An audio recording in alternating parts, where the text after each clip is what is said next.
because you can do anything with duct tape, and that's because I want to fold mine up, but you can make them one piece. I use a piece of angle and bolt it through. You don't have to do that. You can put it on anything that makes it easy to mount it to your telescope. You can cut a U shape in it like so and slip it on here and put some tape on it. These, cheap, available, just go look for them. You call them C-clamps, scope clamps. All you need to know is this size in here, the large, the diameter inside, or slightly bigger. And then I just glue more felt on them to make them the right size. So I measure that diameter and go, I need one that size or slightly bigger. And I put the felt that I want on it. Dirt cheap, simple. Keep a few of them around. Most of the time, you won't pay more than about $20 for a pair of these. I've got them in numerous different sizes. So that's how I put that kind of a shield on. That's not the only way to make a shield. Well, I don't want to put that kind of shield on. What if it's windy? Make yourself one of these.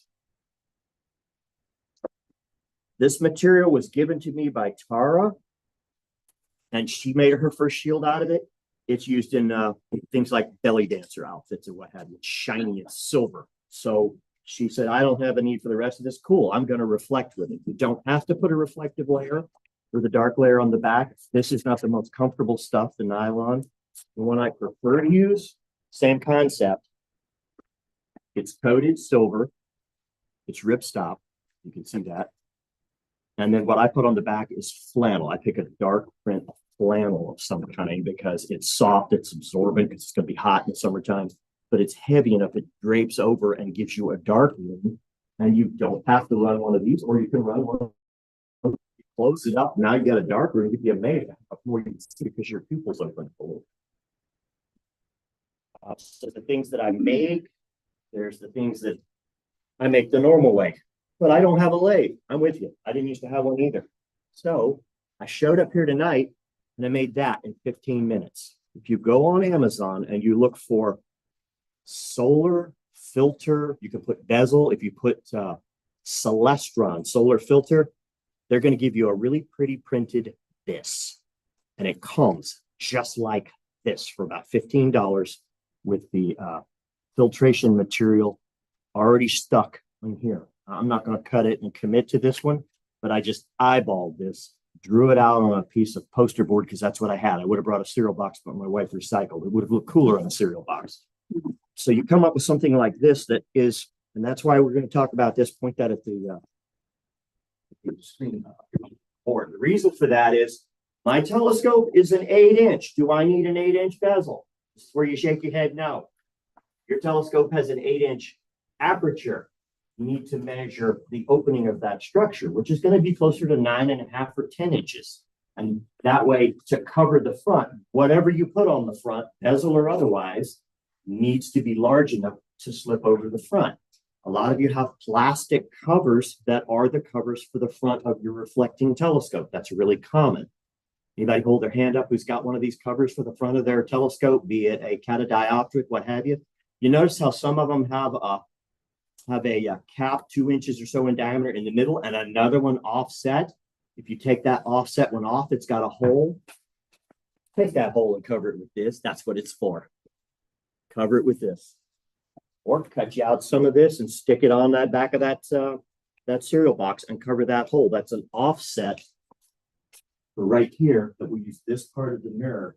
And the smaller, you don't need much light. It's the sun. There's lots of it. I do full aperture. We'll call covering full aperture on this telescope because it's fairly small. On a larger telescope, you don't need it. But after you get done putting a piece of tape around this, you're going to have exactly what you see on Amazon. And I just made it slightly bigger based on that size. Then since we're here, and I made that in 15 minutes after I showed up, pick your tape. Maybe you want shiny tape. There's that aluminum tape that you use. This is really duct tape, you know. It's aluminum, but it's for ducting. And you just cut some of this out. Or across the back of it. On your scope size, I found that some of the frameworks that ladies use for needlework, well, that wooden hoop that's adjustable, will fit. Yeah, yes, crochet hoop. We'll fit over my scope and hold filters and things in place. My scope's a 10-inch dog. It means that at the front it's 12-inch. Yes. That's So here to here. it's, that's 12-inch, and it's easy to find something of that size. This 70 mm representation of our old Teleview here, that size works out to be about 83, give or take. And this is exactly what you would get. And you can, I would say, get it if you want it, because they use reputable materials and everything. But this is a Celestron bezel, cardboard bezel, solar filter in its most basic form. You'll have that filter across the front, and there you go. Well, what's going to keep it from falling off?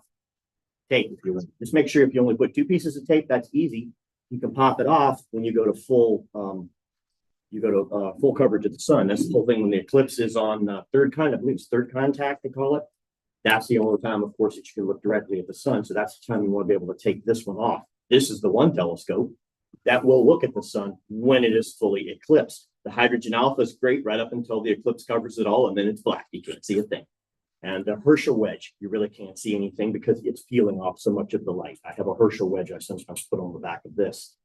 I think the day stars are the same way. They're designed to look at the sun with full power of light coming at you. So the one you look at the sun with under the full eclipse is a white light. That's the one you can pull this thing right off of. It's one way to make it. If you just absolutely want to make a sun funnel, take a screenshot of that. Terry, tell me when I'm at the optimum location for this. Hang on a sec. Get the Okay, whole I'm information where it is. not really focused on it. Okay. We've all used this one for a long time. I taught Ed LaBelle how I made them, and he has one of mine. You got this out of Popular or out of Sky and Telescope? I believe that's Rick where it was Feinberg? posted from. Okay. So if you go looking up how to make a sun funnel, there's a very good chance this is going to come up. And it's made with common materials. Well, we tried to have a practical astronomy in March making sun funnels, so. And if you say, no, my stuff's got to look really pretty and nice, it isn't hard to get an aluminum. You're welcome, Mr. Powell. Okay. This one's Spectrum telescope. There's probably 50 brands out there. Almost everyone makes one. It has Velcro, soft Velcro made for the size of whatever telescope you pick, and they'll be between 2 sizes. It's full aperture for between 4 1/4 and 4 1/2 inches, or so and so many millimeters. So if you measure your telescope, go, I need to cover that much aperture, then that's how you would pick one of these. Figure to spend between $65 and $120, depending upon the size of telescope. Now, is that a glass element? This is not a glass element. This is the open plastic element. It'll cost you more for a glass element, and that's where it's sandwiched between 2 pieces of glass. There are those who have cut their own glass and made the sandwich between the 2 pieces of glass. And that is a story for another time, but it can absolutely be done, and it makes a nearly indestructible version of this. Hey, Brian.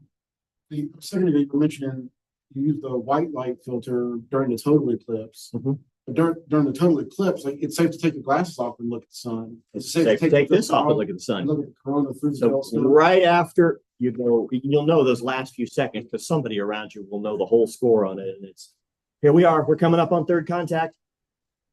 It's diamond ring, it's Bailey's beads. Everyone lose their collective. And then you calm down, get up there and take that thing off and then focus on it. And what you will see, you can see pictures of it online. I was so blown away the first time I saw it.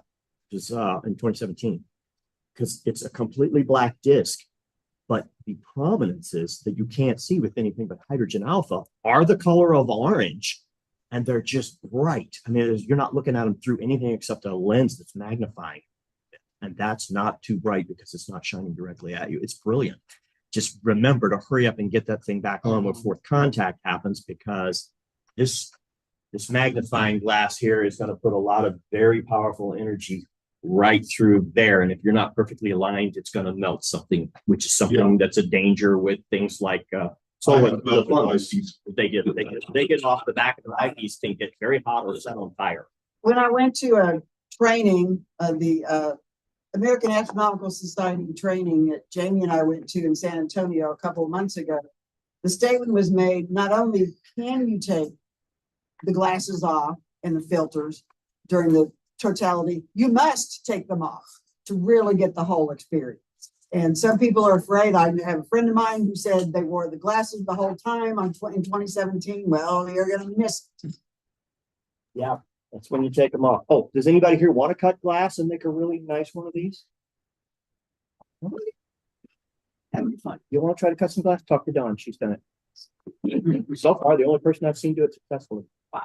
Excuse Sir. me, this is Bill Spizzeri. Hey, Bill, we got a question from Bill. Okay, go ahead, Bill. Yeah, and not so much a question, but I have a close-up view here. I own a solar funnel.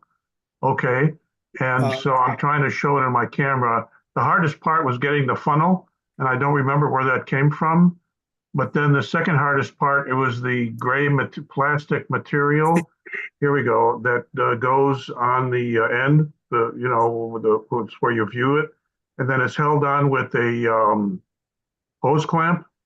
And on the other side, this is the part that fits into where my eyepiece would go on my C8 telescope, and that is actually it is an eyepiece, and you have to experiment with different eyepieces. It's held on with another hose clamp, and I found the doggone it works. I can even see sunspots with it on the viewing surface you see here.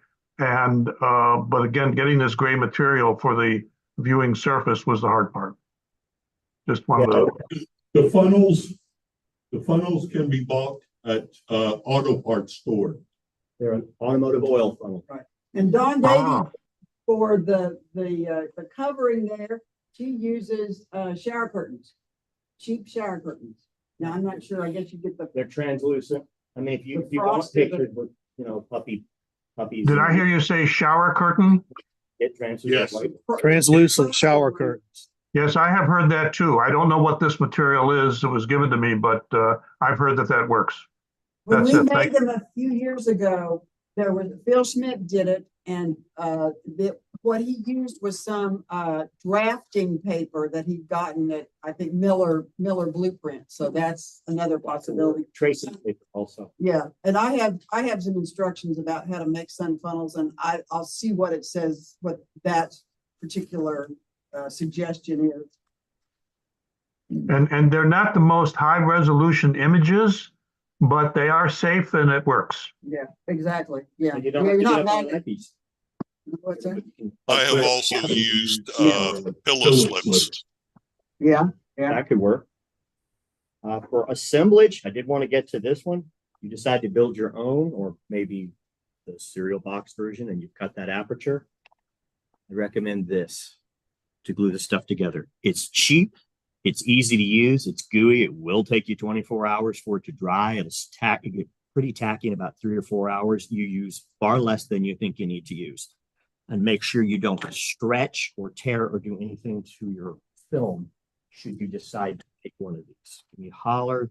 A lot of us in the club, you can ask us about how to do this, but if you decide to do this, set it on something that's flat. And if it's got a little wrinkle in it, you will never see it in the telescope. I am amazed at some of the jobs I put together. That looks terrible. It looks perfectly normal through the telescope. It really doesn't have an effect.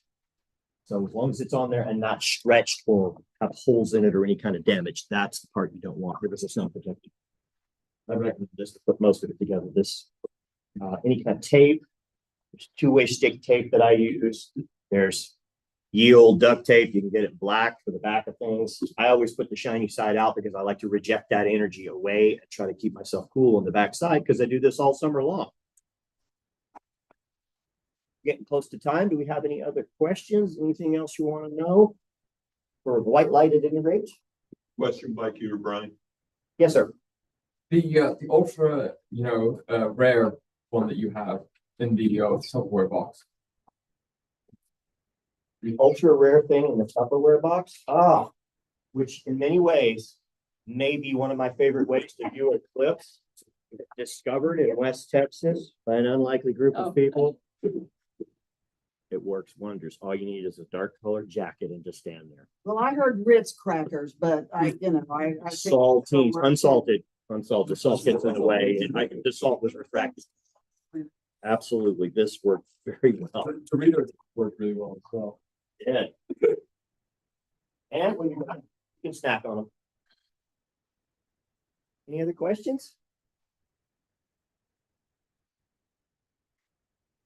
We have plenty of other things to talk about over the next two meetings, other variations of it. We've got 5 minutes. You want me to go ahead with the telescope? We've talked about how to view things in white light. Well, there's two things happening. Thanks to Frank Mikan. I was told to bring this and show it off. Yes. Frank Mikan donated this BT70. It's a 70 mm, one of those high-end set of binoculars. It's all built into one unit. It's at 45 degrees, so this one would be more optimal for terrestrial viewing. And it has the ability to change the interpupillary on it, except it's been dropped and this is ripped completely off and needs, I got to tear it all down, find out what's wrong with the screws and see if anything else is misaligned. But it is a unit that there's the balance point. It can be set up on a yoke mount. We get this fixed up for the club. Overwork. I've never really used this type of bino very much, but anything that can take 1.25s means you can put any eyepiece you want in there. And there's even a couple of them in here. So that's one item we'll be working on to try to straighten up. I assume that would go on a tripod. It would go on a solid tripod with either a yoke or some easy way to just go set it up. And you've got terrestrial, and you can use it for astronomical observing. Just know that by the time you go up near zenith, you're going to be down under here doing this. So we'll need a tall tripod.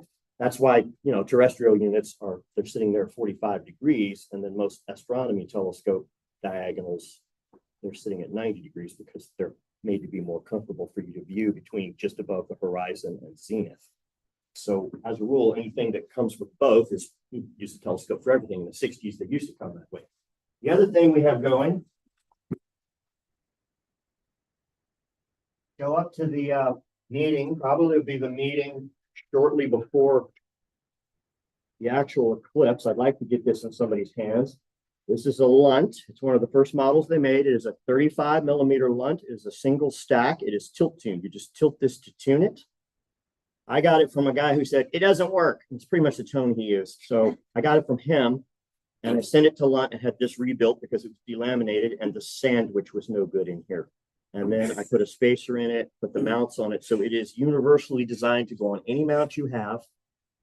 It mounts to I guess we would call this mounting to the left, but that's not really a problem because you can turn the whole thing over and mount it to the right. Doesn't matter. Pick a side you like. Or you can mount it like this, or you can piggyback it on anything that uses a Vixen mount. Other things can be fitted to it. And the focuser is right up here. Now, what this particular telescope likes is between 12 mm for an eyepiece and 20. It's got kind of a narrow range of eyepieces that you can really see. I made a couple more experiments with it. The idea is, did we agree on how we were going to do this? Yeah. Bring it up here. Everybody put your name in a hat. Whoever wins the drawing takes it home. Take the dust cover off and show us that pretty Edelon. That is a brand new rebuilt one. Plus, because Lunt is so cool, they're just the coolest people in the world to do business with. It had a crack in the primary aperture.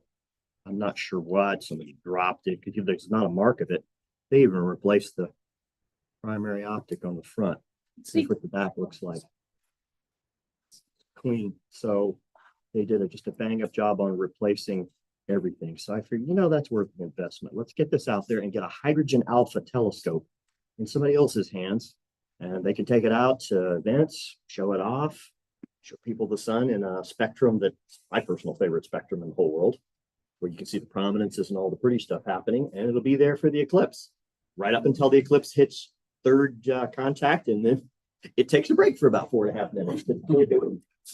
It will come back and you don't have to remember to put a filter back on it. Not really much else you have to do with it. I'm going to say this is weighing 3.5 pounds, and the balance is right in the middle. That's the way it's designed. I only had to make a couple of adjustments to make everything work perfectly.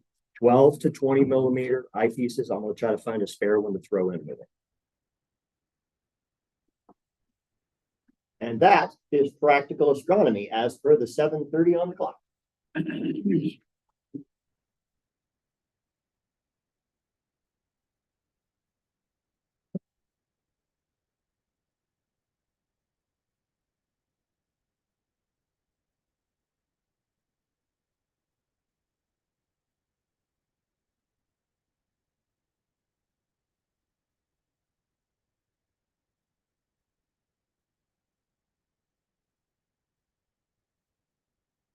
Actually, 7:30 and start the meeting. Thank you, Brian. When are you gonna put the things in the hat? Right? The March meeting. Oh. We'll just bring that up. So- Yeah. I've got people texting in here saying, put my name in the hat. So Yeah, sorry, I couldn't make it, but I'd love to try. I'd love to try and win it. Kenneth can show up. Worked out the details, but, You should go to something. And if someone needs this for their telescope, take it home. These are all pieces I cut off of it. Uh, okay, I see.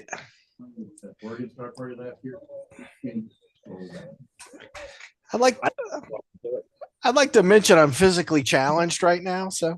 About 100 people can't do that. Yeah. Something to catch on. what's wrong with you, Darren? I'm just not there. I'm just not there in physical presence. That's all. Why aren't you here? Darren Gaddis, I think. oh, yeah. He grabs the standard. Pressurized, so. Gary Gadsden's not here. This is standardized. Darren, the reason you're not here is because you're there.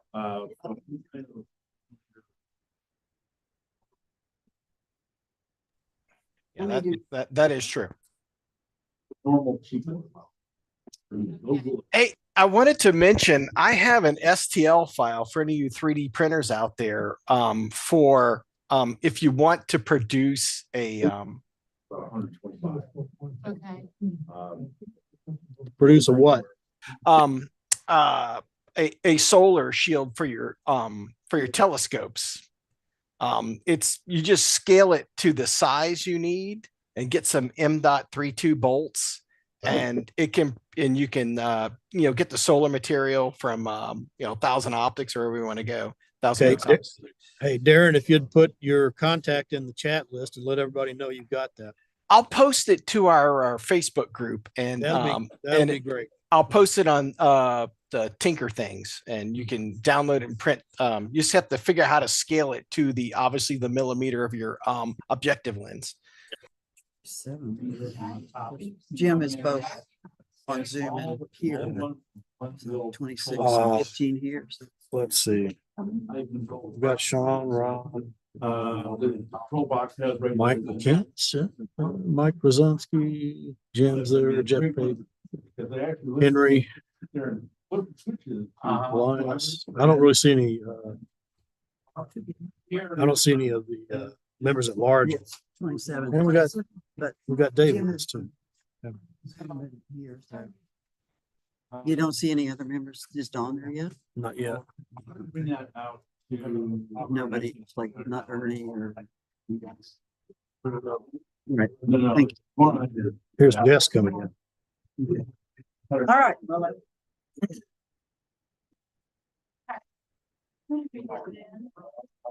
Oh, you won't be, but I would be. Because I have to figure it out.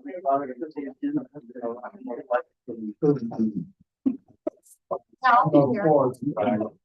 we'll go ahead and get the general meeting started. Okay, anybody doesn't know me, I'm Joyce Lynch, the president. Are there any new members in the room or guests who would like to introduce themselves?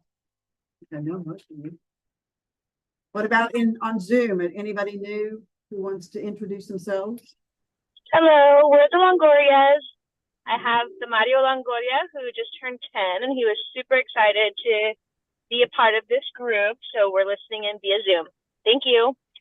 Thank you for coming. Anybody else? Hi, I'm Emily, and I'm also in Austin, and I'm very excited to be here via Zoom. I just got a telescope for Christmas for my family, and I'm so excited to learn more. Awesome. One person in the room. Chris. Hey, Chris. Glad to have you here. Okay, Don's in, Steve Barrett's in. Anybody else in the room or on Zoom? room Zoom, whichever. All right. Well, let's see. I have some officer reports. Believe that the treasurer's report is in the newsletter and Charles is not here tonight. So if anybody has any questions, they can email him or me. Jamie, Vice President.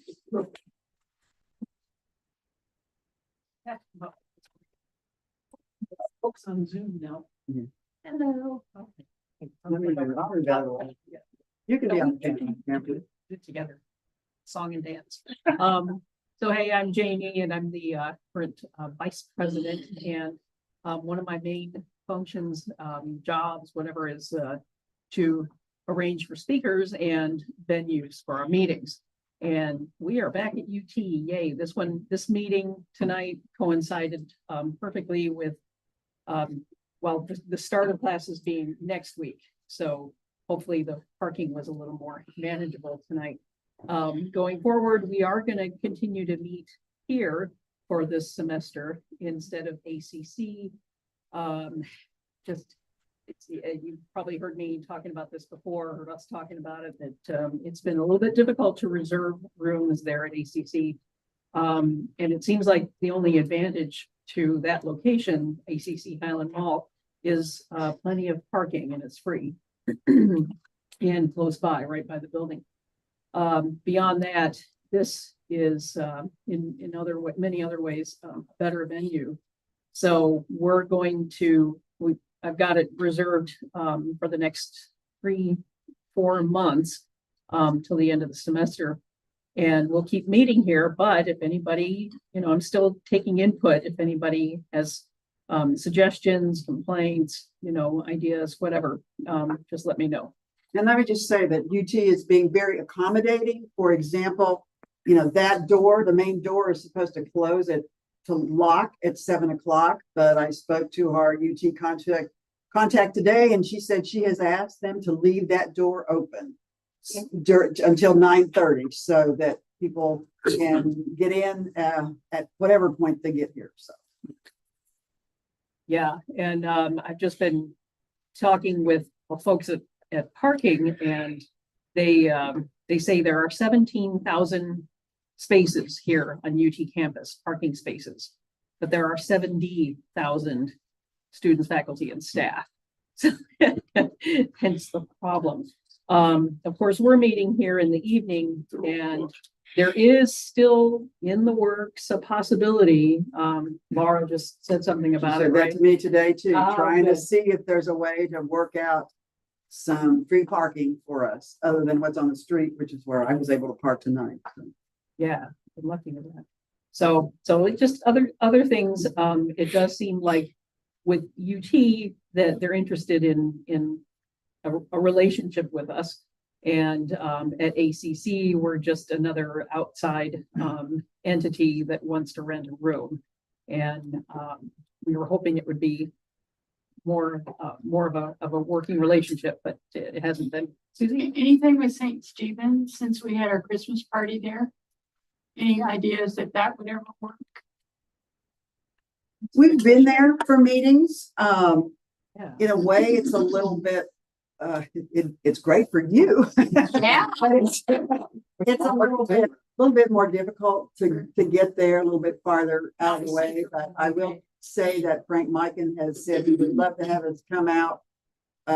Any time really, but particularly since we weren't able to observe at the holiday party because it was cloudy, he'd love to have us schedule an evening or more than one to go out there and look through his telescope. So we will see about doing that at some point this spring. Yeah.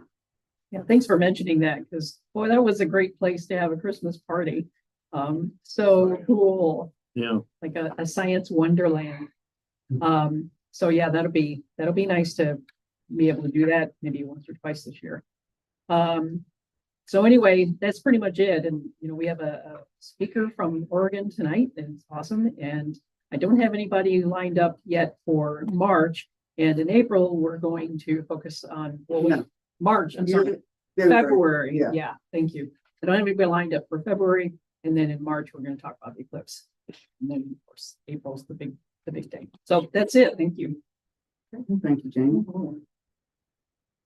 Okay, let's see, Terry, anything from communications? Not much to report. I need to let everybody know I was updating the website today because the newsletter was released and I broke the image of the month. I'll get it fixed when I get home. Also saw Sean is on. I want to let him give him a warning. I'm going to try giving him a call this coming week so we can work on some things. Okay, thank you. Greg, anything from equipment? Forgot to mention that I'm back at full speed now too, after having to miss a few meetings in last fall, but. So for equipment, Brian already showed off our only donation for the month. That would be the monitors from Frank Mikan. Other than that, we have moved a couple more telescopes out to Pedernales. And hopefully in February, we'll actually get the mirror put back into the Spike eyes and get that operational again. But other than that, I think there's really not much happening this month. And when we get the Spike eyes going, we're going to talk about some training sessions for both it and the Larry Forrest, the 25-inch telescope, so that members can know how to use those when they want to go out there, either for a public star party or a member star party. So. The good thing about the Spike eyes is that the system that telescope uses is real super easy to use. It has 3 different modes. If you're not using a laptop, the first 2 modes are drag and track and slew and track. That takes 5 minutes of training. Basically, you have to be able to find Polaris. That's really what it boils down to. So that is a really super user-friendly scope to use. And it's really exciting for our visitors to look through the huge, and us to look through a huge scope like that. So looking forward to using those some more. And the park, in case you don't know, has actually built one pad for us to put one of the large scopes on. And I think the plan is that they're going to build a second one too. So that's the plan. And they actually do have a new pile of road base, which reminds me, thinking that at some point we might try to put together another work party to extend the pathway from the stone gate out to the end of the Falling Star Observatory, so we can actually build a ramp there to bring the scopes out that end. Right. That kind of need to do that before we can use them a whole lot, right? Yeah. Yeah. Okay. Yeah. We'll keep that in mind as something we're going to do. Well, I mean, we can get the scopes out through the 8-foot door. Yeah, I know we've had the 25-inch out sometimes. Yeah. So, okay. Make it easier. Yeah, it would make it a lot easier if we could open up the indoors. Yes. Okay. Member services, we don't have a chair, so I've kind of been doing things, and there is a member star party scheduled for tomorrow night at Bad Wolf Ranch, north of Lampasas.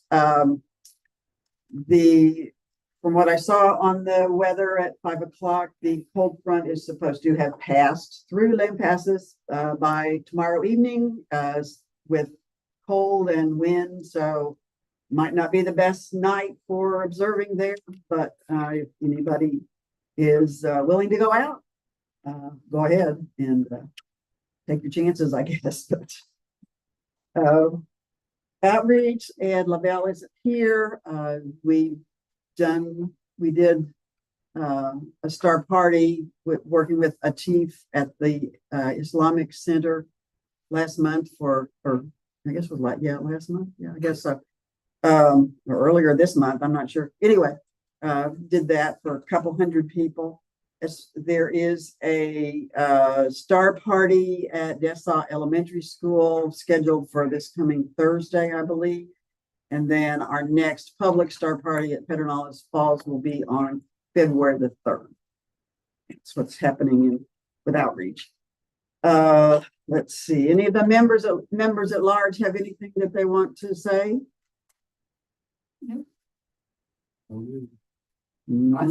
Happy New Year. Okay, thank you, Susan. Thank you. Yes, I'd like to talk a little bit about the scopes out of Bedworth Ranch. Fine. Domingo, Yeah. Domingo and I went out on Saturday. We looked at a lot of the scopes that were there, and most of the ones that are there can be used. There are a few odds and ends, like a woody finder scope and things like that, that someone might want to put on a large Dob. But for the most part, we are able to use the scopes that are there. And the thought is to have them out at our star parties and perhaps even put out some hard pads for them so people can use them there.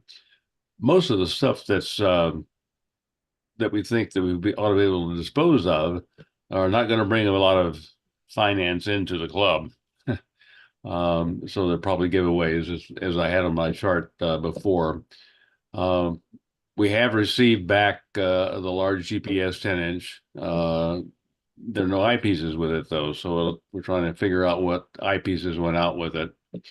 For the most part, though, the scopes there can be usable and be used as either loans, which like the large Dobbs are, the 8 and 10-inch Dobbs are, or be put out during star parties for people to use. We're considering the possibility of building, hard scrabble pads to put those larger SETs out during star parties, or people need to use them there. We haven't gotten out to the Falling Star to look at some of the extras there. We do have the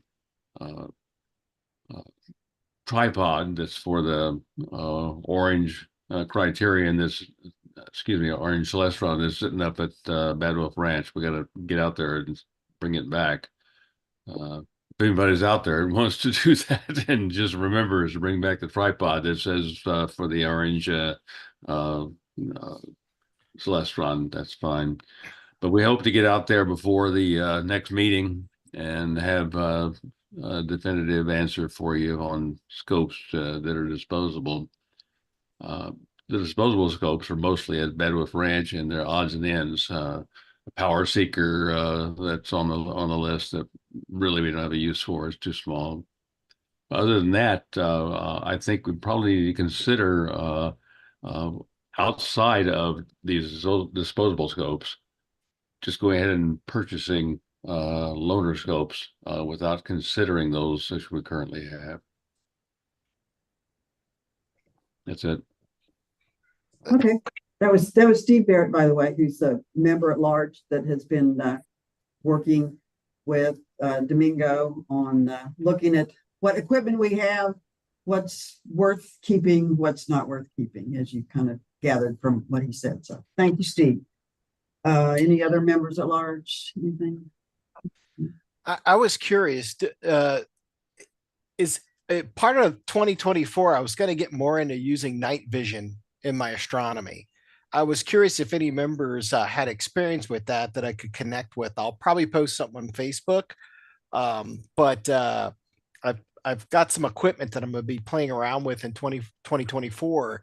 And if anybody is interested in things like that of using night vision to see more in the infrared spectrums, please reach out to me. This is Darren, by the way. So I'm not sure how many people are into this, but it seems to be fun, and I enjoy playing with it in the old driveway out in the hill country here. So we'll need to put you in touch with Will Young. I think he's contemplating having those surgically attached to his eyes. Well, I don't think I'll go that far, but maybe in 10 years we'll see how the technology goes.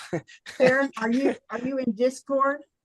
I don't live in Discord though. It's owned by majority owned by Tencent, so I don't play around in it too much. But yeah, I am on Discord. That would just be another place to ask for if anybody else is interested that might want to share with you. So okay, I'll look us up on Discord.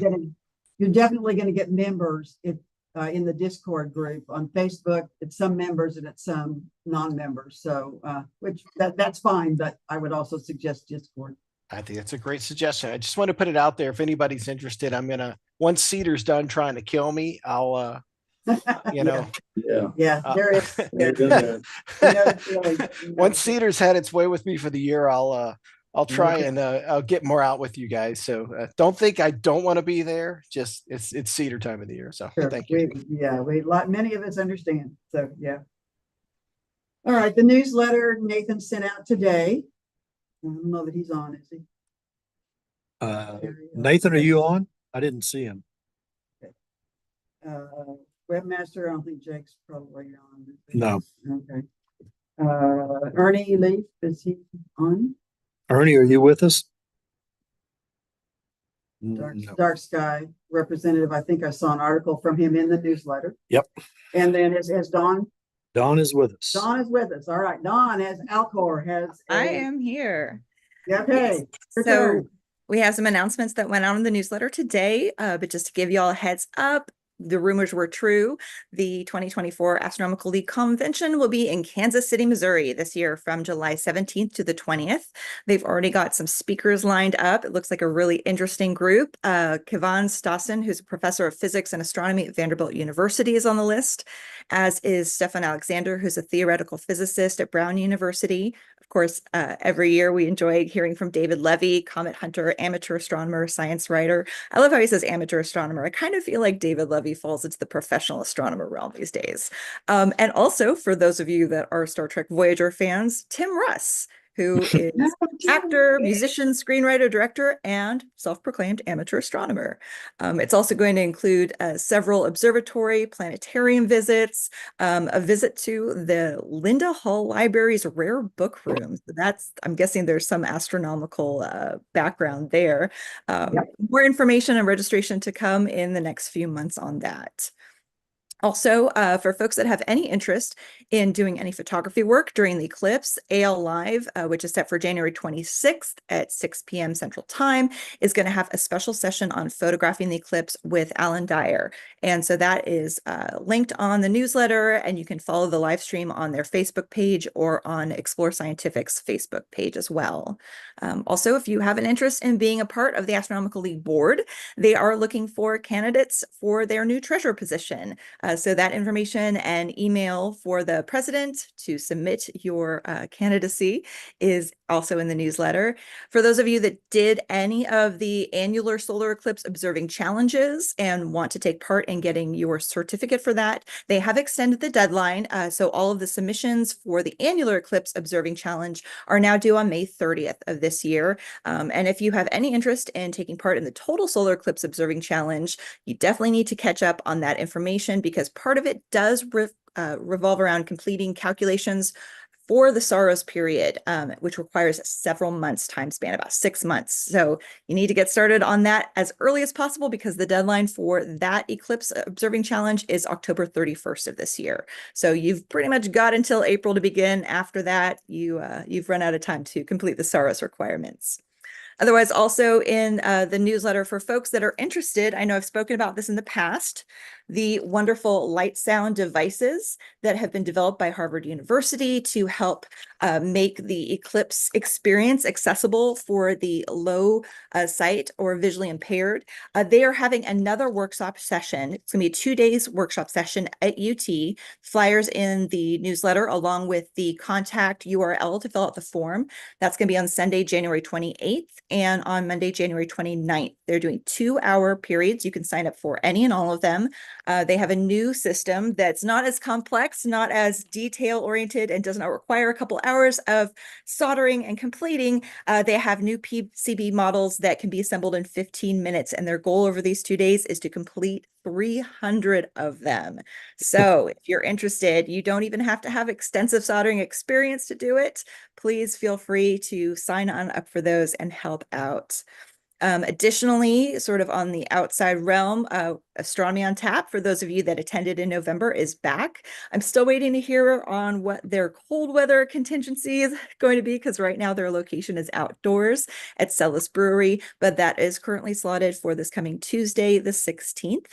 And also be on the lookout for an email from myself. I do have 2 sort of extraneous outreach opportunities right now. February 17th, we are partnering with Seminole Canyon State Natural Area, which is out just beyond Del Rio, West Texas, to do one large star party event. Camping will be provided. It is a significant drive, so take that into consideration, about 4.5–5 hours from Austin. And then on March 2nd, the Lampasas County Friends of the Night Sky is partnering with elementary school there, Hannah Springs, to do a early evening star party event, and they're also looking for astronomers. And that's all I've got. Okay. And most of what you have just told us about is in the newsletter? In or the newsletter, yes. Right? Mm-hmm. Okay, great. Thank you, Dawn. All right. Is there any other business that anybody has? Any other announcements or anything? I will just mention the eclipse, of course. I will be sending out some information in the next couple of weeks about the 2 places that our members are, many of our members are going to be, which is either Bad Wolf Ranch, our Dark Sky site, or Pedernales Falls State Park. Start some, to give you some details about those 2 events. Also, there's several star parties leading up to the eclipse that we have been asked to help with, and evening events. And I'll be sending some information out about those to try to get some volunteers for that. So it's, things are really starting to ramp up. Check your email and figure out, find out some of the details that we're now getting worked out. So anybody have any questions about the eclipse or anything? It's happening. There are some groups that are finally figuring out that it's happening, like the city of Austin. Didn't they admit it publicly that there was going to be an eclipse? Yeah, it has been, yeah. And the city of Austin is now sending out a text with some partially inaccurate information, and we're trying to get it corrected. So there's always going to be some misinformation out there, and those of us who are on the Austin Area Eclipse Task Force are trying to get the correct stuff out there. So you'll be hearing more and more. Like there's something the other day that Kerrville is expecting over 400,000 people there. UT is doing something in the stadium. No, actually they're not. Today they are going to be having maybe 10 different places around campus where they will be observing of the eclipse. This is mainly aimed at people with UT connections, staff, and students, but they won't turn away anybody who shows up. But Laura, who's our contact at UT who gets us this room, said she's going to have to start going around campus and figuring out the places that are really going to work. And they will have glasses, they will have telescopes, and they're finally getting going on that. You just need to start figuring out some of the details. And what's the minute and second count for Austin? Depends on where you're talking about. Downtown, it's about 1.5 minutes. If you get out in my part of town, which is southeast, at my house, I think it's 1 minute. But if you go a little bit farther southeast, like to McKinney Falls State Park, which has been advertised as a location for totality, but it's not. This is some of the misinformation that's out there. But if you in southeast Austin, for example, McKinney Falls, it's not totality. You get out to Bee Cave, and I think I've seen it's about 3 minutes. So it really depends on exactly where you are. And that was one thing that came out from the city of Austin They wanted to say that it was a certain amount of time for Austin, and they were being corrected by or the person we're working with there to say, no, you can't say that for the city of Austin because it really varies from one side to the other. Yeah. Okay. If there's nothing else, Jamie, you want to introduce our speaker?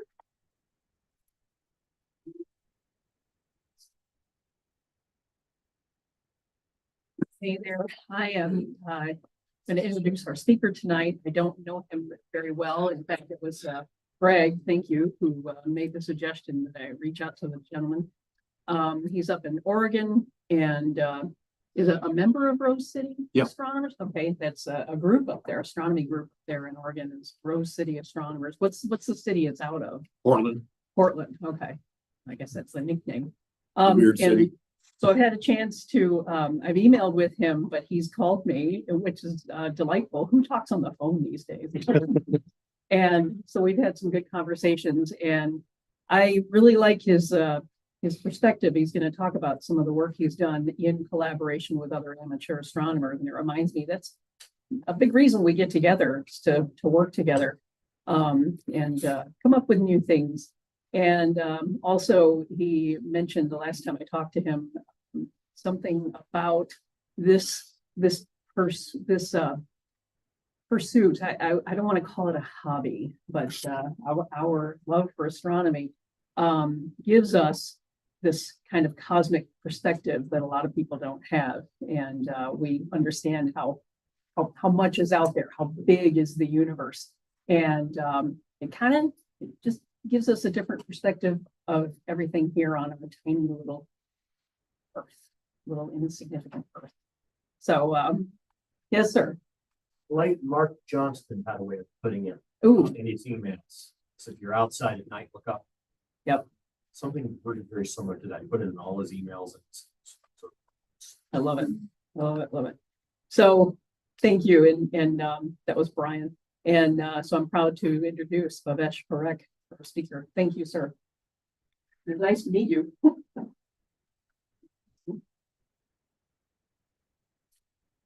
You're muted. Yeah. There you go. Thank you, Jamie. Everybody can hear me now? Yes. Good evening, folks. Coming to you live here from wonderful city in the Pacific Northwest, Portland, Oregon. I believe two of the weird cities in the country. We're going to keep it that way. Yeah, is there any way to put it on the screen? Totally forgot about the screens. Yeah, turn it on. We got to do that. I forgot. Yeah, you can continue your intro there. We're trying to get you up on the big screens here. Yeah. Yeah, so I appreciate Greg also introducing me to the club here in Austin. Very happy to be able to come and talk about the book I published a couple of years ago. Let's see. You guys all okay? See me okay, right? Yeah, we got you now. Okay. Hi, everyone. I'm going to share my screen here so you guys can see the presentation. Looks like host has disabled participant screen sharing. Can somebody turn on the screen sharing? Oh, yeah, that's my job too. You are a co-host, so you should be able to share now. Okay. There you go. All right. Are you guys seeing my presentation now? Yes. Okay. And I'm going to go into presentation mode. Is this good now? All right. Okay. As Jamie mentioned, I think the word you're looking for is, Jamie, our passion for astronomy, passion for observing, and passion for cosmology that really gives us a unique perspective of how big things are, and there's really no lack of anything That's a perspective I think that lets us, you know, operate in a different level where cooperation and collaboration is a lot more desirable than competing with each other. Competing for the heck of, you know, friendly competition's okay, but I think we get into a competitive mode where it's a zero-sum game, and as we all know, the universe is much too big for that. So that's really what I have learned from the very little time of astronomy observing that I have done. And the book I published, it's Comprehensive Field Guide to the NGC, that in many ways a testament to that feeling that we all share, that there is so much to gain out of cooperating and collaborating. So with that, let me launch into my presentation here. So my presentation, this is a little bit of a roadmap of the presentation. I'll speak about very briefly what the what the field guide is. I'll tell you a little bit about myself, why I created the field guide, and how I went about creating it, what was the whole process of discovery and creation. And then finally, what made me make it available to the amateur community, amateur astronomers community at large. And we'll wrap it up with a brief overview of different components of the field guide. So this is just a big picture of the 4 volumes. Volume 1 and 2 consist of autumn and winter constellations and all the objects that are visible during that time. And volume 3 and 4 are for spring and summer. There was the original idea is that, you know, when you go out, you don't have to carry all 4 volumes. But as I learned, you know, because I'm a novice and I obviously have a lot to learn, I've learned that it still helps to have all 4, because sometimes later in the night or early morning, you will have constellations or objects crop up on you that are not, you know, officially part of that season. So it's up to you, but I've been carrying all 4 volumes with me whenever I go observing. So the 4 volumes have 7,047 objects, images in black and white. It also contains some metadata for each of the object, and I'll get into that more detail later on. Each of the volume has a section in the front that contains the same repeated cross-reference between different observing programs like Messier, Caldwell, ARP, Galaxies, and other popular programs. So you can cross-reference whatever program you may be actively engaged in and find their NGC numbers. It's easy to use binding. You can flop it open and see 24 objects at a time. And most important, for us here, at least in the Pacific Northwest, we have a lot of dew. So it was very critical to have printed this guide on waterproof paper. So first of all, before we go forward, I'm not sure what the makeup of the audience is. There may be advanced observers, advanced astronomers, and there may be some newbies, somewhat like me. So what did you start out with introducing NGC itself? It's the new general catalog of nebulae and clusters of stars. It was published in 1888, originally by John Lewis Dreyer. The catalog in its entirety consists of 7,840 entries. And oftentimes, just like Messier catalog and Caldwell and other catalogs, this would be a good bucket list for some of our cohorts here. This is just an image of the catalog as it was published earlier. This is a Royal Astronomical Society's 1962 edition. Talks about the new NGC in 1888. So what is this? What is the field guide? It's at first it's a powerful tool for us to go out and use when we are out in the field. As folks who have looked for galaxies and fuzzy objects, it's really hard to find objects even when you have nice, clear skies. The galaxies are really faint and fuzzy, and it really helps to have something, some kind of a visual tool that helps you identify the object you're looking for.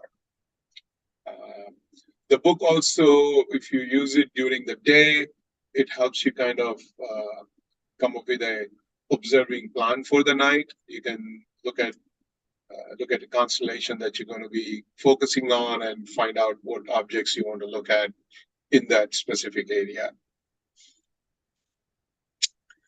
It is a compilation of images, data, a lot of people's experience and knowledge. Again, as you will see later on in the presentation, I had to rely on many giants who came before me and who are actively observing in the field. And as I mentioned earlier, and Jamie also mentioned, this is an example. I really want to.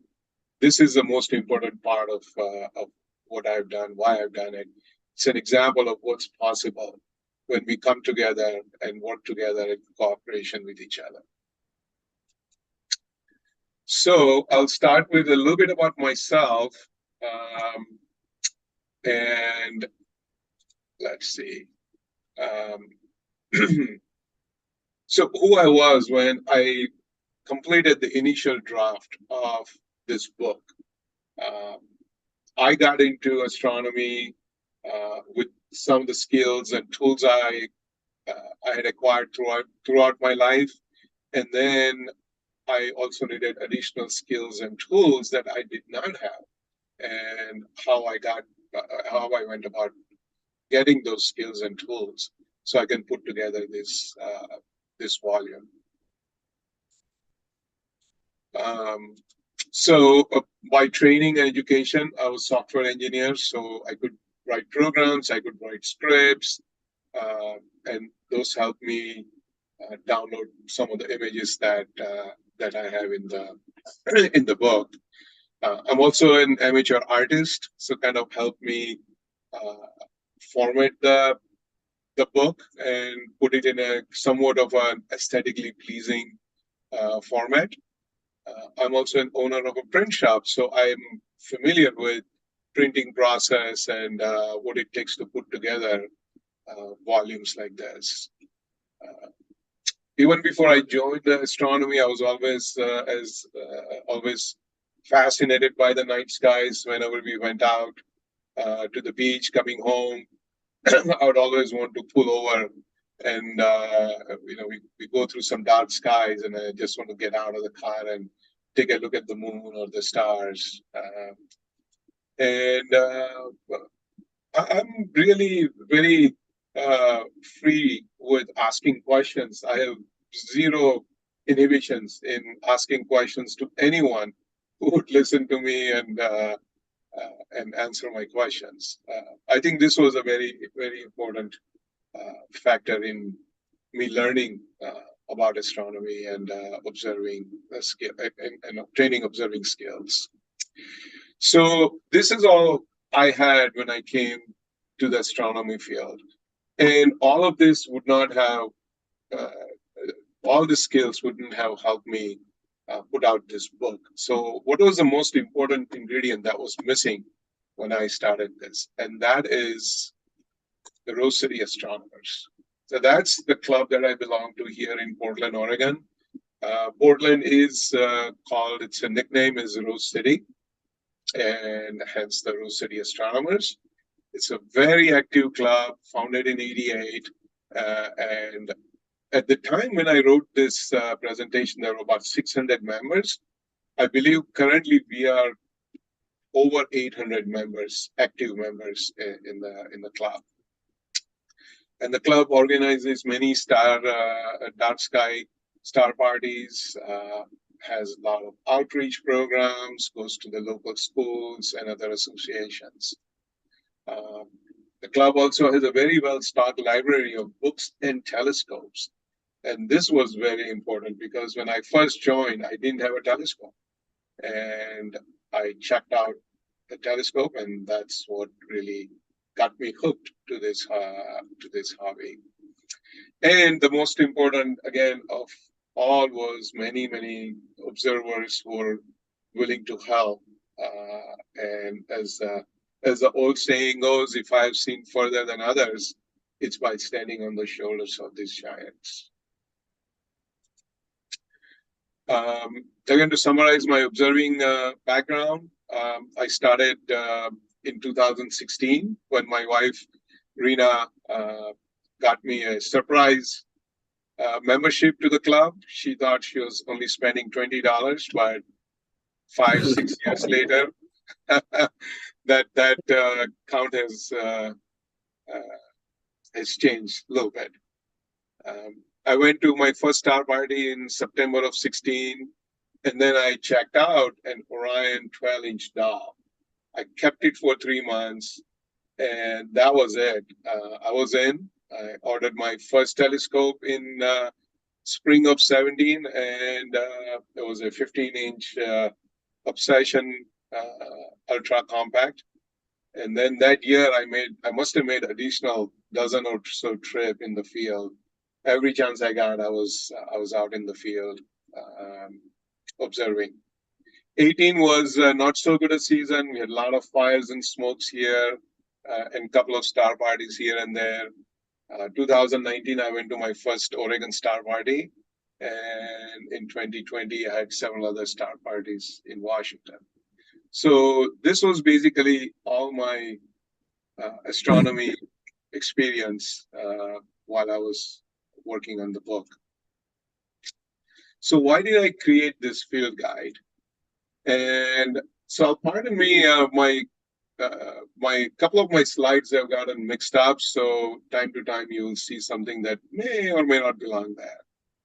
So, so as the saying goes, a short time ago, it all started with these two guys. Oh, not these two guys, but these two guys. These are my friends. In the blue T-shirt is Steve Weiler, and up on the table is Dave Kasnick. We were all working on upgrading our telescopes. They're working on Dave's 22-inch Dove. They're redoing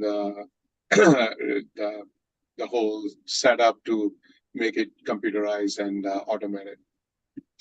So Steve and Dave, we got to know each other in 17, and then we started hanging out. We became good observing buddies, and we have had many star parties together since then. So this was the time back in April 2018, and they knew that I had a print shop. So one of the during the days while things were not happening, Dave just reached over and showed me a book he had, and he said, "Hey, this is kind of old, and it's getting, it's got a lot of usage, mileage. I sure would love to see if I can get a better copy of this." And I said, "Yeah, if you have images, I can definitely reprint them in my shop and get you a new copy." He was referring to this book, NGC, A Pictorial Field Guide by Daryl West. And it was 2 or 3 part. It was laminated book with 30 images, 30 objects on each page. about 1 square inch. It was a white object on black sky, almost no surrounding objects. And so after that star party, I decided to call the person who published it, Daryl West. He's in our neighborhood in Olympia, just a couple of hours from Portland. So I reached out to Daryl and see if he would be willing to share the images that he printed in this book. And this is what the book looked like when you opened it up. Again, 30 on each page, so you can see 60 objects. I've done a little zoom in view of each object here. So Daryl was looking for the images. He said, well, these images were downloaded and they were on over 100 compact discs, CDs. And during a move of his shop, he misplaced them. And eventually we all concluded that those 100 CDs were lost. So there was no way for me to obtain these images and reprint them in a better format. So at that point, we could have just gone home and said, we tried. But we talked about it and say, if Daryl had it and he didn't took those images, this must have been from some large all sky survey. So let's go and look for it. So I started doing some research to see where I can find these images. There were, as most of the observing community knows, there are some really go-to books that everyone loves and should have in their library. So I started going through them and seeing if those fit the bill. And so I started with obviously the Pocket Sky Atlas. Well, it has got all the maps, but there are no images. Messier Marathon book, it's got charts as well as images, but it was limited in scope because it dealt only with 110 objects of the Messier catalog. The Night Sky Observer's Guide, that's pretty thorough, but it's pretty bulky and it's really not waterproof paper, so not very practical to take it out into the field and put it right next to your observing table. Turn Left at Orion, again, limited in scope in what objects it showed. Deep Sky Guide, that was also a good alternative, but again, not everything we were looking for. So at this point, what to do? We can either give up, or as I decided, I'll continue going, continue looking for images, and make up a new field guide. So where else can I find high resolution electronic images of all the NGC objects? So now we did a deeper dive than the catalogs that we had seen before. So I went through many astronomy websites maintained by individuals like us, academic and colleges, institutions, NASA, just name it. I just spent a couple of months searching for some source of those high resolution images. And in late 2018, I found a website called the NGCIC project. And that site had everything I was looking for. So I started, and this goes back to my programming background. I was able to write some script and download all the images on my PC. And at the same time, I reached out to the owners of the website to make sure that I take their permission to use the images that they had collected on their website. And with those images, while I waited their permission, I started to make a proof of concept book, what the new field guide could look like. And again, Daryl's book that we saw earlier had a different format. It was laminated and kind of bulky. So I started asking more questions as to, if we're going to do this from the scratch, what do we need in this book? What can we put into this? So we wanted, obviously, all the objects. We wanted the images to be large, not just 1 square inch. And I also wanted to make sure that we had white background on black objects, because we'll be looking at this books in the middle of the night with our red lights. So having a black background would be a little bit difficult to find things. So I wanted to make sure we had a white background with black objects. And I wanted the images to be large enough so that the field of view contained other stars and objects that we can use as a reference. And put in some metadata as to what the object is, what's its magnitude, surface brightness, its coordinates in RN, declination, if it had any common names, or if it was referenced by other catalogs. So let's start putting all these things, all this metadata together. And it needed to be light and easy to carry and use in the field. I wanted to print on a larger, instead of 8.5 by 11, I wanted to print it on 11 by 17 size paper. So this was proof of concept in March 19. So now we are about a year from the first time Dave asked me, hey, can you reprint this? And it was 5 volumes and just basically sorted by the constellation alphabetically. And within constellation, I had NGC numbers sorted. And there were 8 images per page and some metadata and bound on shortage, as you can see on this side. I shared with my buddies and they said, yeah, they like it, but I think we still need to do some more work. And I was at this point still waiting to hear back from the website where I downloaded the data. This is what that format looked like. So you can see there are 8 objects, and I turned the images upside down so we can get a view of an object as it is seen through a Dobsonian telescope.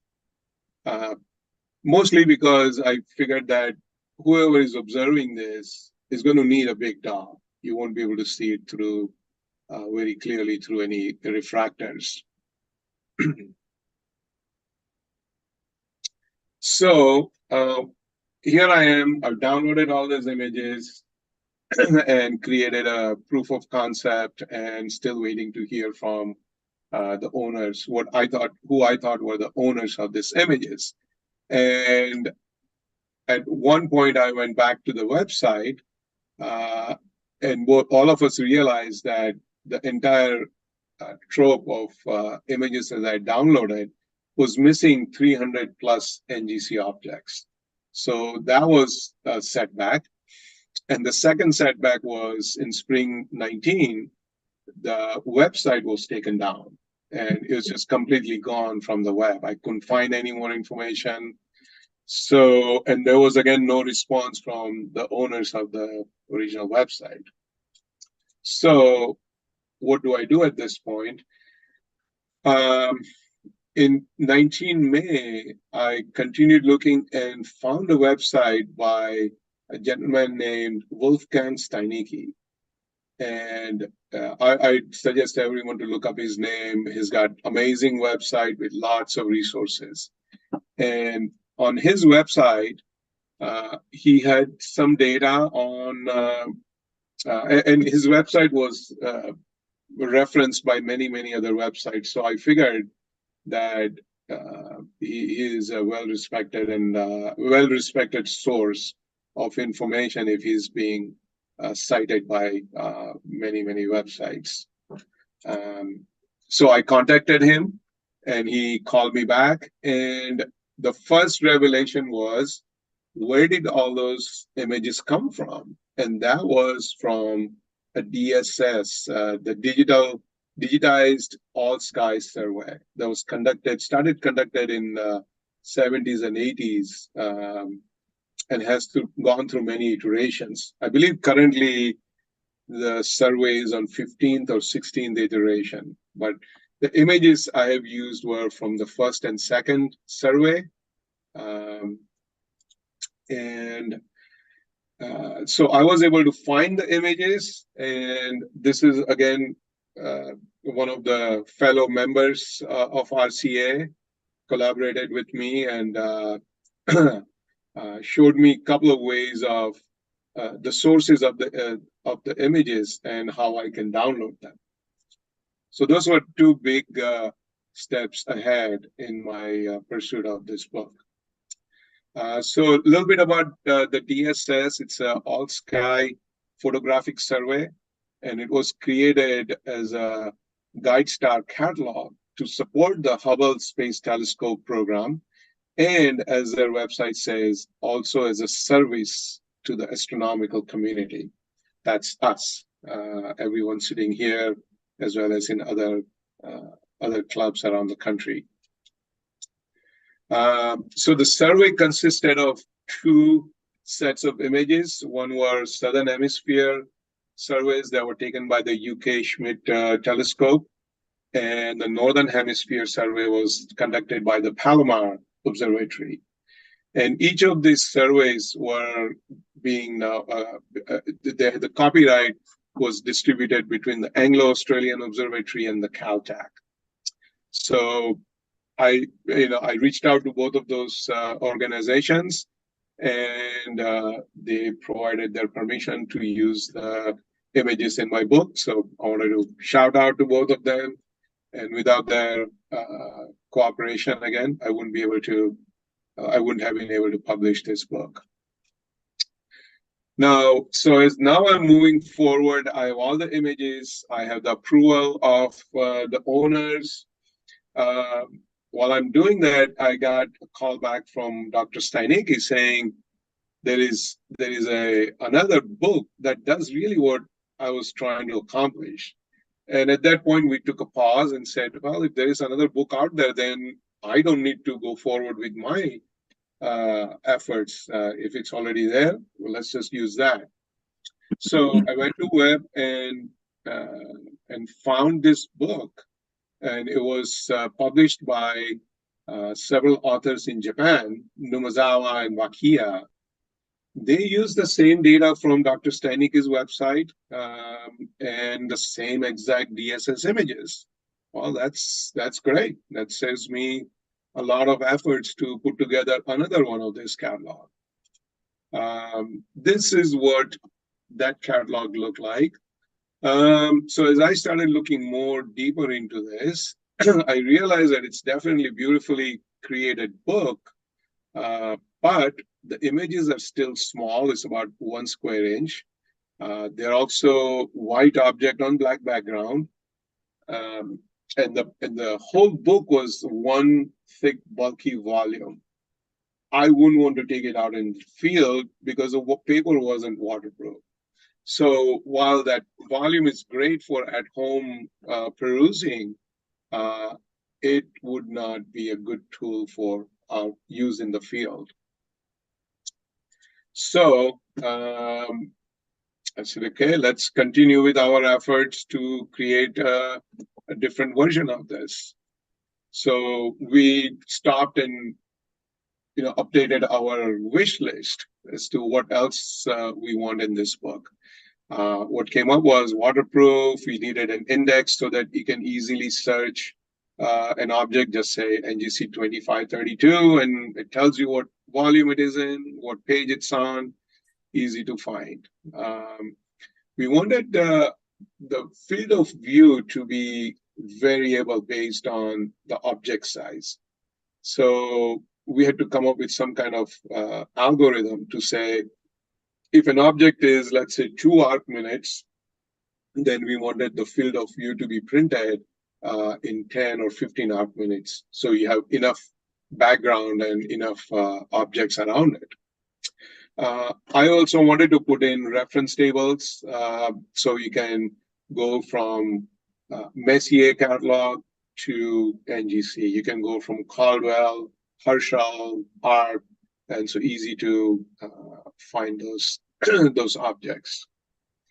And I wanted to make sure the view, the images were printed in Dobsonian view. So the organization was, we came up with algorithms. We decided it's going to be 4 volumes, 2 for spring, summer, and 2 for autumn, winter. And each volume, although it was an overkill and redundancy, I wanted to put reference sections and indexes in each and every volume, so you didn't have to flip through 2 different volumes while you're on the observing table.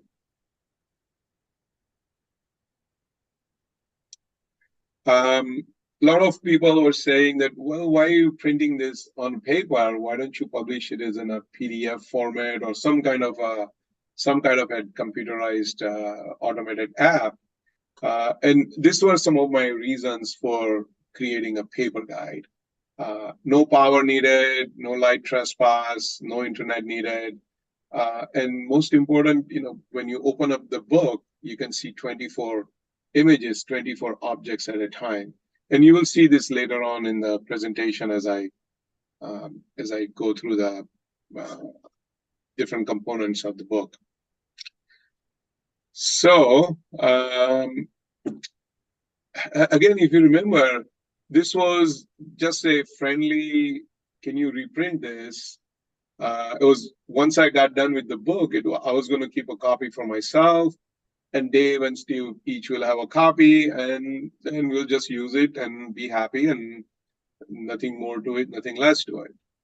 So once I started printing more copies of it and took it especially to OSP in 2019, I had at least 4 or 5 observers who are very seasoned, 30, 40 years of observing. They looked at it and say, hey, if you're going to make a copy, I wouldn't mind getting a copy myself. And once I got few of those comments, and I talked to Dave and Steve, we said, maybe there is a need here for this to be available to larger community. So that's when I got into the next phase, that if I'm going to make it available to larger community, I want to put in some more time in organizing it, formatting it, so it's a little bit aesthetically pleasing, and it's not just a hack tool that we created for ourselves. So these are some of the additional requirements that I put in creating the book. And let's see. So what's in the book? It's 7,047 images. So as everyone knows, there are 7,840 entries in the NGC catalog. So I didn't want to print all of them because a lot of them are stars, double stars. I didn't want to print them in the book. That was the editorial decision I had made, that I wanted to print galaxies, globulars, open clusters, and nebulae. So it came down to about 7,047 images. Each book has a table of content, reference tables, cross-references, and a full sky constellation map. And a full NGC index. It's about 18-page index that shows you NGC number and what book and page number it's on. Again, this is an image of the 4 books. This is what the book looks like when it's opened up. You can see 24 images at a time. Here is the detail of each image.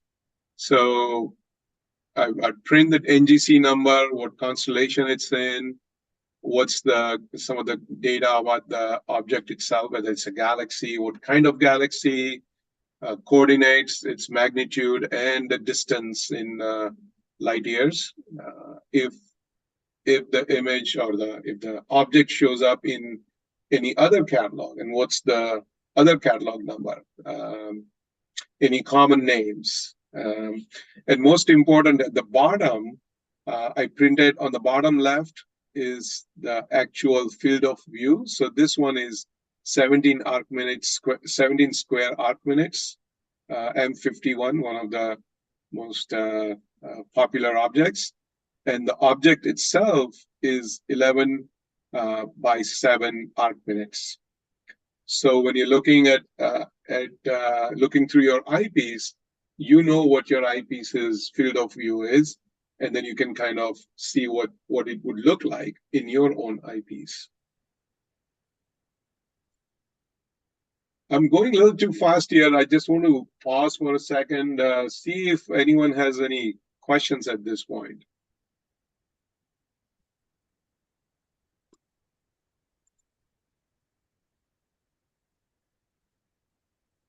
Okay, let's keep moving forward. So this is a summary of all the objects that I have included. As I mentioned, there are 7,840 objects, and I printed 7,047. Almost all of the galaxies, nebulae, supernova remnants, planetaries, open cluster, globulars, some of the parts of galaxies. So I decided to not include the bottom part where an NGC entry was referring to a part of a galaxy. And there were some duplicate entries. So about 263 entries in the catalog are duplicates. I didn't want to print any of the stars and some unknown objects. So this was the total inventory of what I have in the book. So the benefits of using the field guide, it can help you confirm your target objects. So how does that work? So let's look at two objects that we have. This is what it looks like in the book. Obviously, it will be great to be able to see this field of view in your eyepiece, but it will look somewhat similar if you are pointed in the right direction. You're looking at it and there is a faint fuzzy and you're not quite sure if that's the one you're looking at is NGC 3251 or 3338. So what you do is you look at this field of view in the book and say, you know, there are two stars here. Can you see my mouse moving? Yeah. Pardon me? Yes. Okay. Yes, we can. Yes. Okay, great, thank you. So if you have two stars here and there are three stars here, there is kind of a triangle here. So I'll go back, and now if you're in your eyepiece, you see this configuration, then you can say, well, this right above these two stars is an object. And if that's what you're seeing, now you confirm that what you're seeing is your objects 3251. Same thing with 3338 here on the right. You look at obviously it's not going to look like this unless you have a 40, 50-inch telescope. It's going to look very different than here. But you can see the foreground stars, and in this case, it looks like a diamond. And if you see a diamond and if you see a fuzzy object, you just confirmed that you're seeing NGC 3338. Here was another beautiful object I had seen, 2894. And in this object, the galaxy in the center would have been completely hidden, and it would look no different than one of the stars. So when I looked at it, and it looks like a string of pearls, and in this area is the 12.4 magnitude galaxy 2894. And you're looking at a field of view that's only 10 square arc minutes. And the object itself is just about 2 by 1 arc minutes in size. So the other benefit of using the guide is you can kind of get a larger perspective and context. So what I mean by that is, let's see if you're looking at this pretty bright object NGC 4565, and it's a 9.6 magnitude. You bring up the object in your eyepiece and you can see it. You confirmed it. Now you still have this object in the eyepiece, and you're looking at the object itself, and there are 3 stars pointing this way. And then you notice that there is another fuzzy object here. Well, if you look at that and go back to the book, you look around and you'll see that there is another object that seems to match the background that you're seeing in your eyepiece. And you pull that up and you can see that these 2 stars seem to be the same here. There's a bright object here that's showing up here. And there is this 3 stars that seem to come into the view here.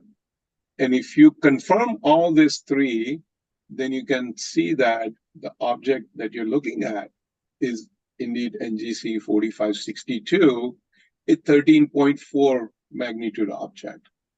And so just by going to a bright object and having this open book in front of you, you were able to find another dimmer, much dimmer object.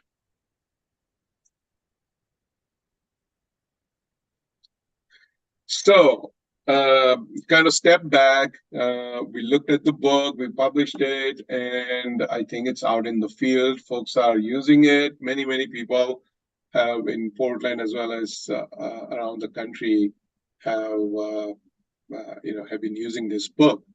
Now, how did we do? We started out with that one book that they wanted me to reprint. So this is what we started with. And this is where we ended up with. And at that point, we said it's mission accomplished. This has some other layouts from, this is from Virgo. Again, if you're looking at a 10th magnitude galaxy, you see that and you find another object right there. And you say, hey, well, who could that be? And by looking around, you find that that's 4564. And that's a 11.1 magnitude galaxy. Here is some more pictures of nebulae, globular clusters, open clusters. So there are other useful tools, as I'd mentioned in the beginning of the book. All 4 volumes have this repeated. One of them is summary count of objects by constellation. So this tells you that Andromeda has 138 galaxies, 3 open clusters, and 1 planetary. Bootes has 243 galaxies. Another benefit is that once you open up a constellation, let's say you are in Andromeda, you can keep your telescope pointed in that general area and knock out a large number of objects by using this guide. You can just keep moving your telescope slightly up and down, and you'll hit a lot of targets in one shot. Is another table that shows how to pronounce each constellation's name and more of its genitive pronunciation. You know, this is Antilli and Aquarii. I thought it would be helpful to have that pronunciation guides in there. Also shows for each of the constellation how many objects, NGC objects, are in that constellation, and how much of the sky area, degrees, square degrees, does that constellation represent. A star in front of a constellation says that's a circumpolar, meaning it's visible throughout the year. It never sets or rises, it's always there. There's a Messier reference. So it says Messier 1 is NGC 1952. Messier 51 is 5194. So there is a good cross-reference between Messier and NGC. Herschel and Herschel 400 and NGC cross-reference is there. ARP galaxies, you can find ARP objects and go to their NGC page to find what they look like. Caldwell objects. And there is also a page or two that shows you that there are duplicate entries. So if you're looking for NGC 1380, it would really show up as 1382. So there are duplicates that you can find using this chart. Here is a complete, just a look of what a complete NGC index looks like. It starts at NGC 1 and goes all the way to 7840. Tells you that object is in volume 1, page 1. So it's easy to find your object by NGC number. There's also a constellation map that shows the position of constellation.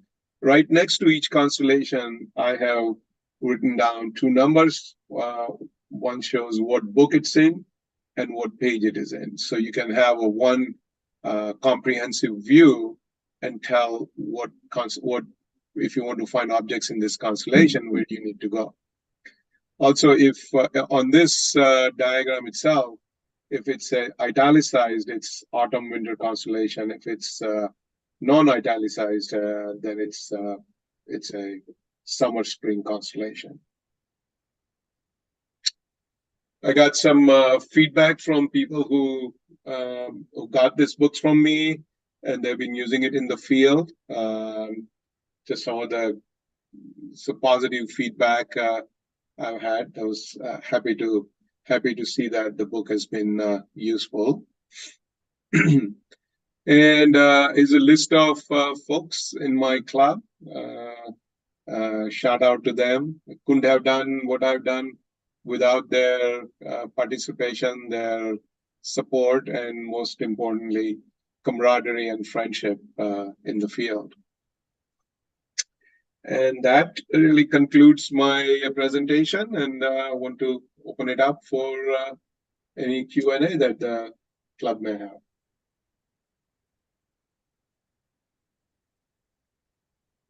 Really impressive to do that in the amount of time you had. Thank you.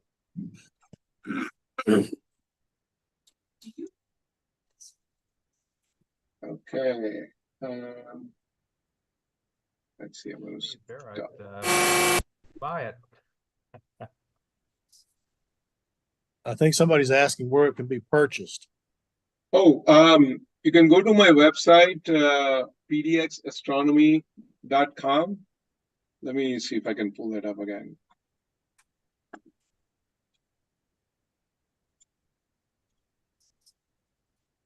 So that is pdxastronomy.com. Yeah, just contact me from there and I'd be happy to work with you. Don is asking if there's any intent on making this available electronically. Not at this time. And again, I explained my rationale for keeping it in analog format. That was the whole purpose for creating it. So I don't have any plans to make it available online, at least at this point.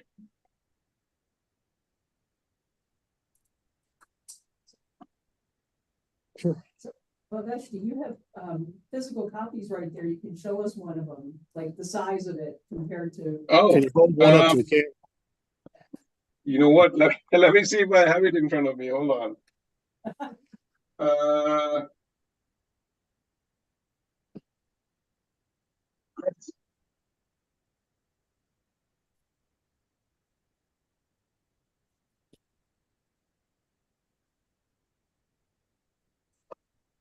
I should have kept a copy, but I apologize. It's all packed up in my observing material in my garage. You know what? Oh, give me 1 minute. I think I know where it is. Give me 1 second. Sure.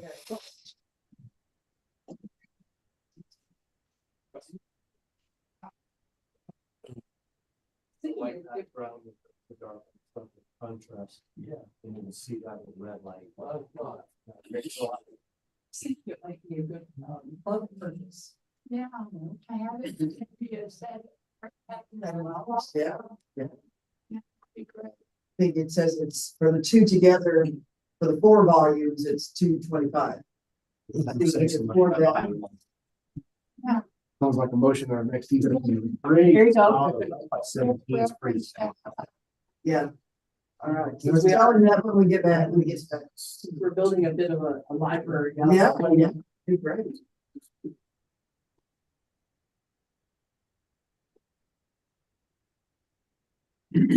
How many books do we have on Zoom? All right.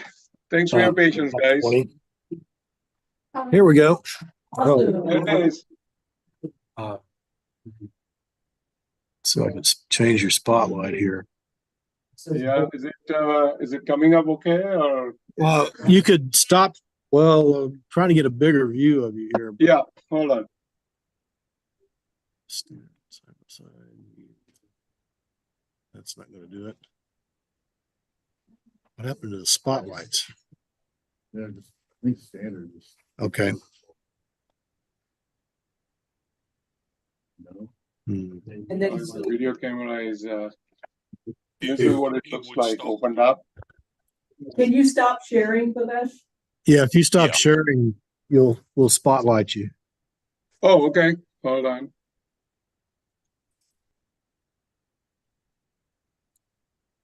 Okay. You're spotlighted now, so let's see. No, I'm still waiting on the share. Yeah, it's stuck here. How do I stop sharing? That'll do it.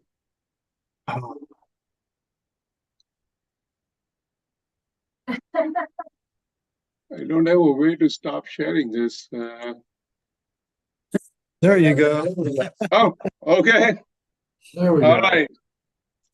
There is the book. I don't know if you guys can see it clearly. If you I take see. off your background blur, it should Or work. just put it in front of you. Okay. Yeah, just put it in All right. front of you there. Or just lift it up in front of you where your camera is at. Okay. I need to go into setting and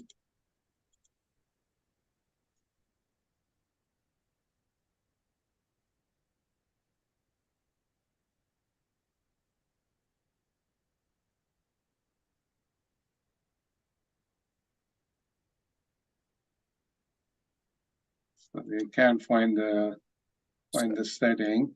Oh, there it is. The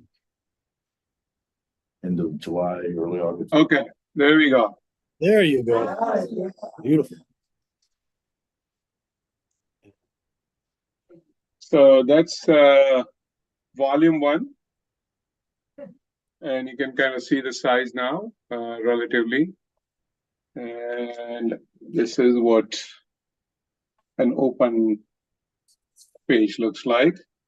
And it's bound like this, so you can always fold it into half or open it up like this, and gives you a lot of room.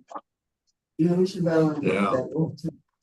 So if you you say it's dew resistant, so if you've got a heavy dew, I mean, you just So it's not dew resistant. It's Okay. actually waterproof.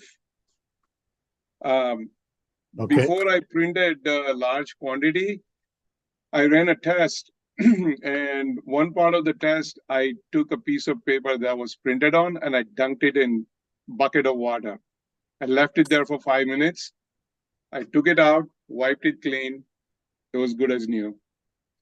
So it's waterproof, not just dew resistant. We're saying that we're gonna buy some copies of it to keep at our observing sites. That'd be awesome. I think it'd be So- good too. Yeah. Thank you so much. That's great. The amount of information is unbelievable.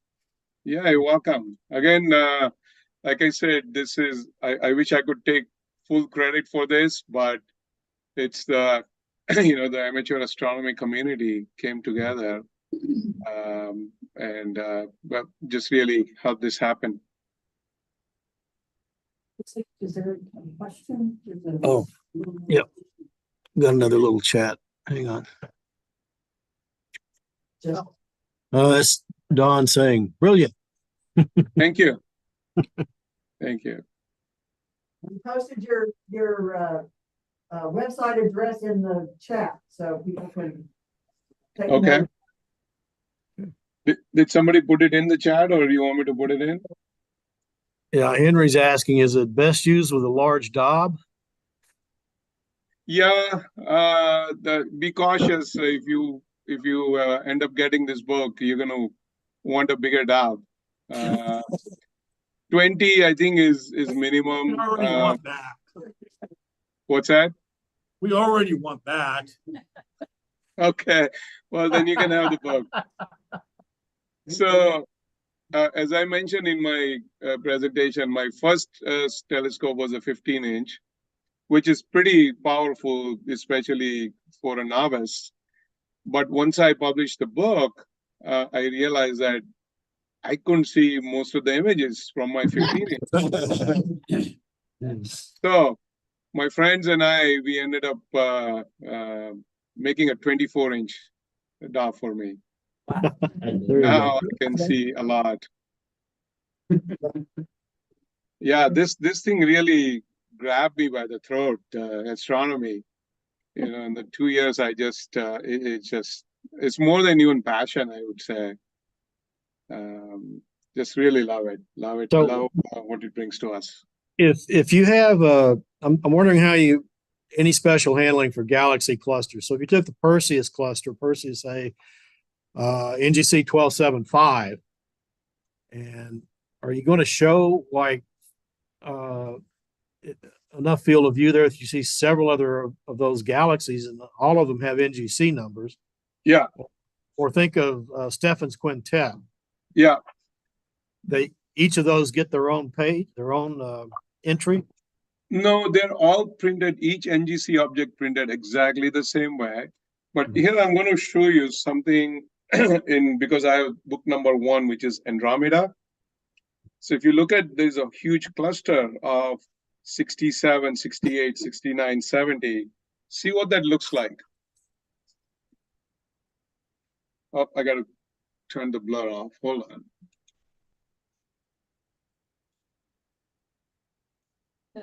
John's comment. Yeah.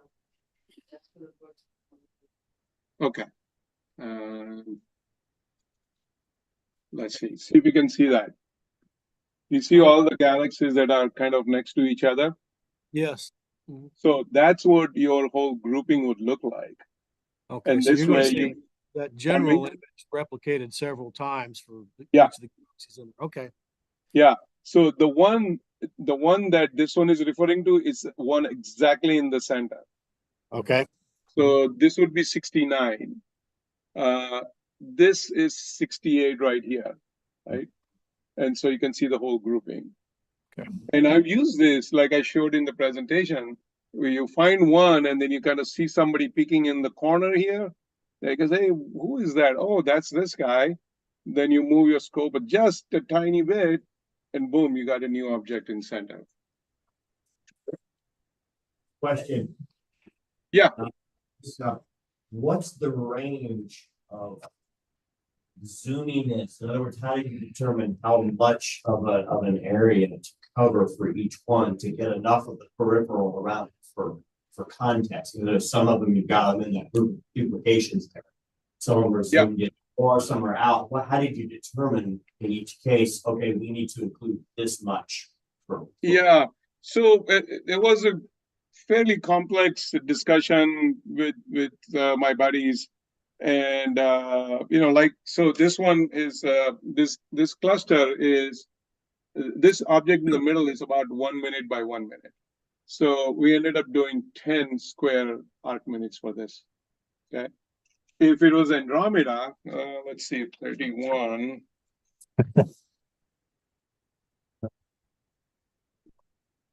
That one was just one huge 3 degrees almost. 180. So this one, NGC 205, that's a pretty big object at 8th magnitude. And the object itself is 20 minutes by 11 minutes. So I printed it at about 29 arc seconds, arc minutes. That's the satellite galaxy of Andromeda, right? Yes, M110. Yeah. Yeah. Question, it started with your print shop, or do you still have it? And is that still what you do primarily? Yes, I do. Yeah, that is my day job. I love to print. I printed for our club since 16. I printed annual astronomy calendars, which we showcase all the images. We have, these guys are amazing. This mind-bogglingly advanced images. We have about 10 of them, and they churn out images like, my God, it's just beautiful. And we put out a call in September or October, and they contribute their images, and then then I print it for the club. It becomes kind of a fundraising for the club too, so that helps out. Recently, I started also printing large format prints, so huge size photographs of nebulae and clusters, etc. Yeah. Do you do any printing on metal or glass? I'm about to get equipment to do metal. Yes, aluminum. I've been wanting to do that for a while. Just my work's been busy.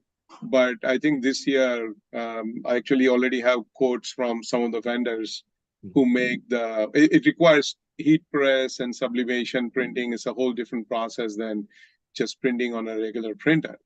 But I am going to get that equipment shortly here. Great. Are the images that you're printing also available on your website? The images and that kind of thing? Yeah. So the two types of images I print. One is open source. There is no copyright, like Hubble space images, James Webb images, ESO. So those are available to anyone to download and print. The others are I print for individual images, and they are their own images. I guess if you can go to Astrobin and find somebody's image, and if you want to print it, you could get their permission to print, and I'd be happy to do that. But if I don't have copyright, I cannot, print it commercially.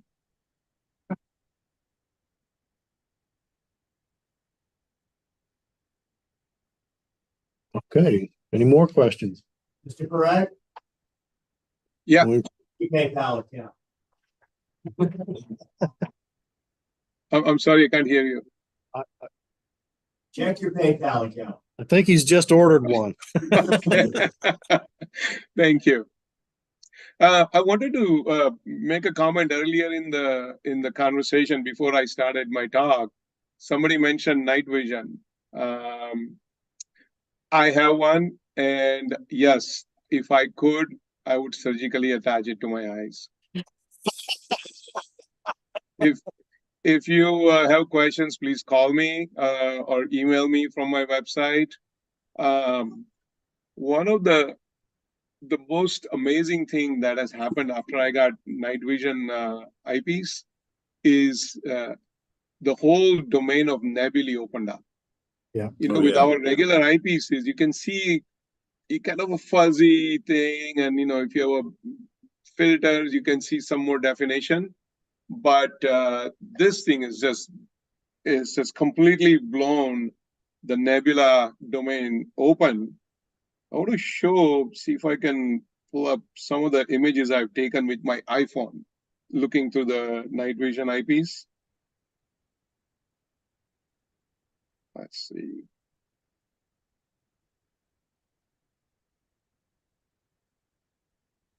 Yeah, if you're getting it, just go ahead and do it. I would definitely.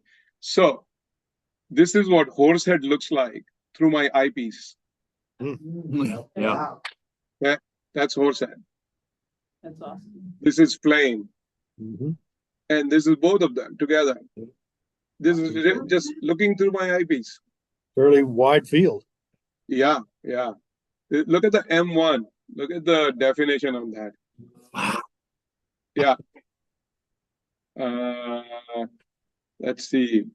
This crescent. Wow. Yes. This Cool. is Fleming's triangle. Fleming Star Nebula. Yeah. This is I had my sea Eastern star on that Whale. for an hour last night. It doesn't look anywhere near that good. Yeah. This is North America. If you can see that.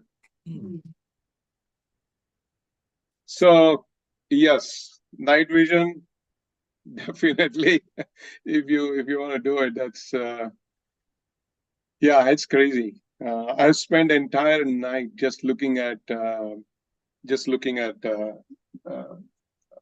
nebulae, and I also ended up printing Sharpless catalog just to help me find nebulae using this. So this is another thing I downloaded and printed from somebody's website. Mhm. It's-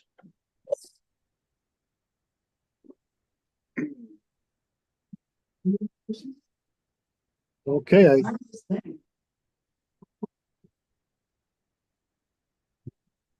Any other questions? I think we're out of questions, so. All we'll right. Start wrapping up here. Anything you need Sounds to? good.